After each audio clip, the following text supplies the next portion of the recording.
I tell you what, I think it's time we talk about the most patriotic man of the 2000s, in my opinion. I give you a hint. He shoves boots up your ass. That's the American way right there.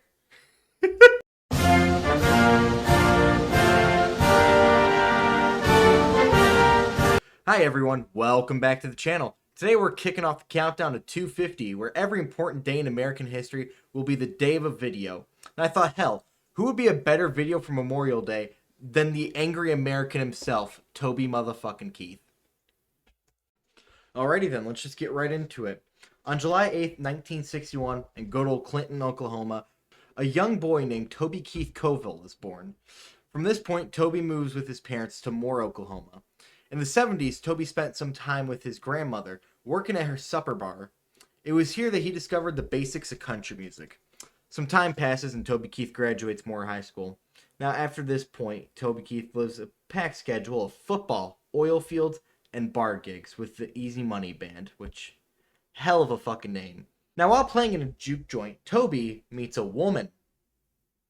He's immediately love-stricken by her, so they start dating. And in 1989, he marries that woman. Her name's Trisha. And then he adopts her daughter, Shelly. A year later, in 1985, Crystal Keith is born. So they definitely had some fun on that wedding night.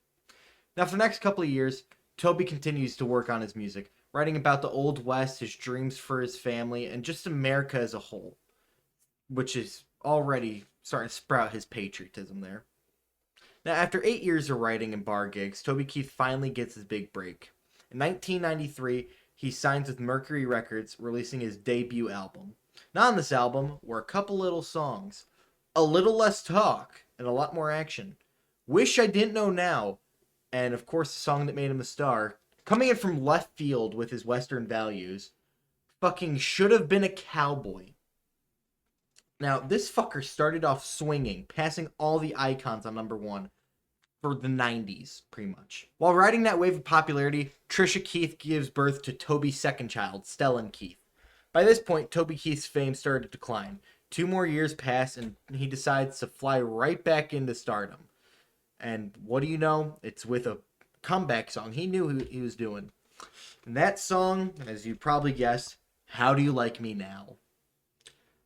A song that he just fucking wrote about a girl who dumped him in high school, just saying, fuck you, became his fucking breakout song. He's back. On September 11th, 2001, Toby Keith's career is still booming. Al-Qaeda attacked the United States, kicking off the global war on terror. Toby Keith, just like every other artist, used this moment as inspiration.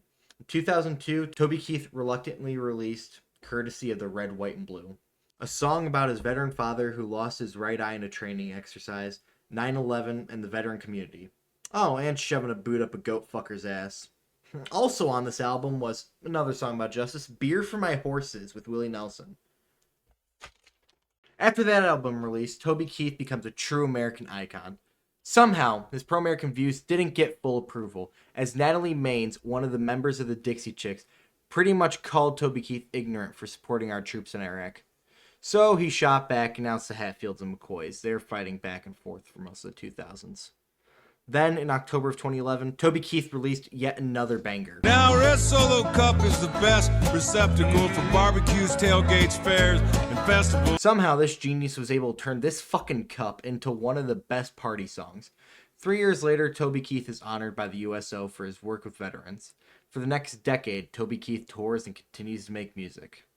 Sadly, on February 5th, 2024, Toby Keith passes away from stomach cancer. And that is the story of the angry American. From working at his grandmother's club to touring Iraq. Hell, he even played for a bunch of drunk Marines during a motherfucking mortar strike. Now, I hope Unsub doesn't mind, because here's a clip of someone who was actually at that fucking concert. The show you're talking about is when Toby Keith came to Kandahar Airfield, and he played, and I was there, and it got bombed. Oh.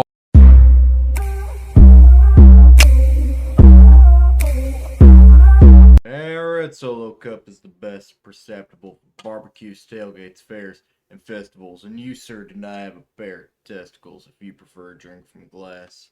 Red Solo Cup is cheap and disposable. In 14 years, they are decomposable. Unlike my home, they are not foreclosable. Freddie Man, kiss my ass. I'm fucking retarded, man. Thank you, YouTube demonetization. I don't make money off this anyways.